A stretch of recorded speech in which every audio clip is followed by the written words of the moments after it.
Bismillahirrahmanirrahim. Assalamualaikum warahmatullahi wabarakatuh. Salam sejahtera untuk kita semua, teman-teman yang dimuliakan oleh Allah. Setiap hari kita sebagai umat muslim selalu mohon kepada Allah supaya kita diberikan petunjuk kepada Allah, minta supaya kita ditunjukin ke jalan yang lurus oleh Allah Subhanahu wa Ta'ala. Paling tidak 17 kali kita di dalam sholat memohon kepada Allah, ihdinas shiratal mustaqim, ya Allah tunjukilah kami ke jalan yang lurus. Dalam kehidupan ini hampir tiap hari kita dihadapkan oleh suatu permasalahan, dihadapkan pada suatu kesulitan. Di dalam menyelesaikan masalah itu terkadang kita pikir dulu. Setelah dipikir kemudian sampai pusing, kemudian baru kita minta tolong pada teman kita. Saya punya masalah gini, gimana solusinya? Kalau teman kita juga tidak bisa, kita baru kemudian pergi ke orang yang pintar. Nah, itu bentuknya kiai, terkadang dia pergi ke dukun juga, karena dianggap mereka punya kemampuan yang luar biasa untuk menyelesaikan masalah. Kalau itu masih belum cukup, baru kita berintih kepada Tuhan. Ya Allah, saya sudah berusaha kemana-mana, ya Allah, tolong beri petunjukmu gimana menyelesaikan masalah ini. Kalau itu yang kita lakukan, sesungguhnya itu bukan jalan lurus, teman-teman. Itu jalan yang berliku, ke sana dulu, ke sini, ke sini. Seharusnya kalau kita berdoa kepada Tuhan minta kepada jalan yang lurus, maka langkah yang pertama yang harus kita lakukan itu ketika kita punya masalah, seharusnya ya kepada Allah yang memang memberi masalah. Solusinya di sana. Sehingga kalau kita nanti punya masalah, maka harus kita lakukan pertama kali itu adalah memohon petunjuk kepada Allah Subhanahu wa Ta'ala. Ya Allah, saya ini ada masalah. Lalu gimana petunjukmu? Mohon beri petunjuk saya ya Allah, bimbing saya ya Allah untuk menyelesaikan masalah ini. Kemudian kita berjalan nanti berdasarkan petunjuk Allah untuk menyelesaikan masalah itu. Itu jalan yang lurus, jalan yang paling cepat.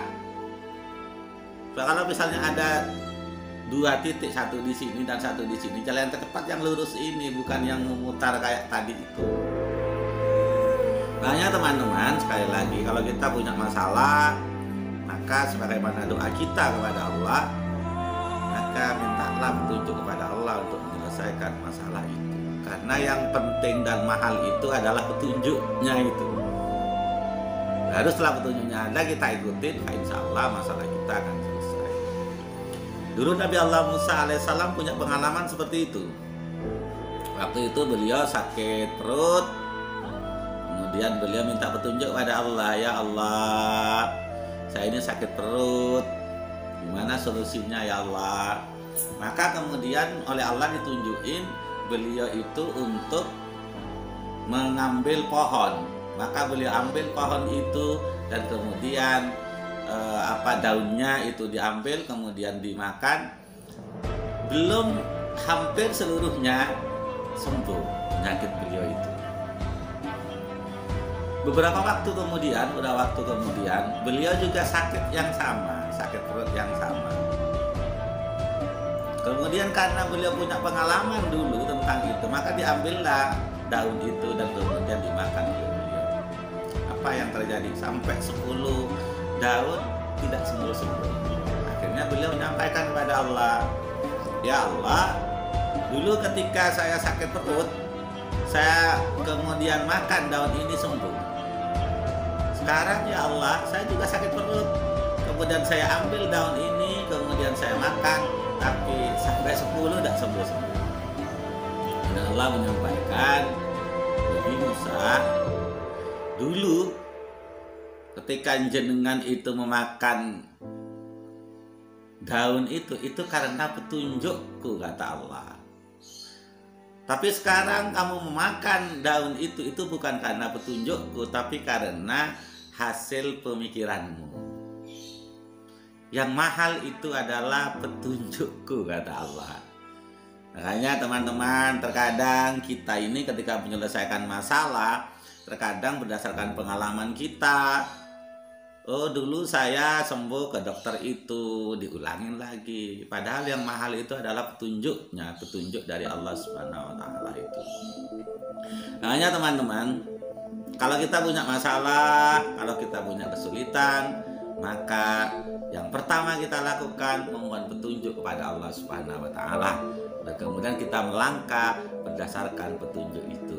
Karena yang mahal adalah petunjuk Allah Subhanahu wa taala. Semoga kita oleh Allah Subhanahu wa taala dijadikan orang yang selalu mengikuti petunjuknya. Semoga kita selalu dibimbing oleh Allah Subhanahu wa taala sehingga kita akan diberi kemampuan dan kemudahan untuk menyelesaikan setiap permasalahan-permasalahan kita yang alami sehari-hari. Terima kasih. Assalamualaikum warahmatullahi wabarakatuh.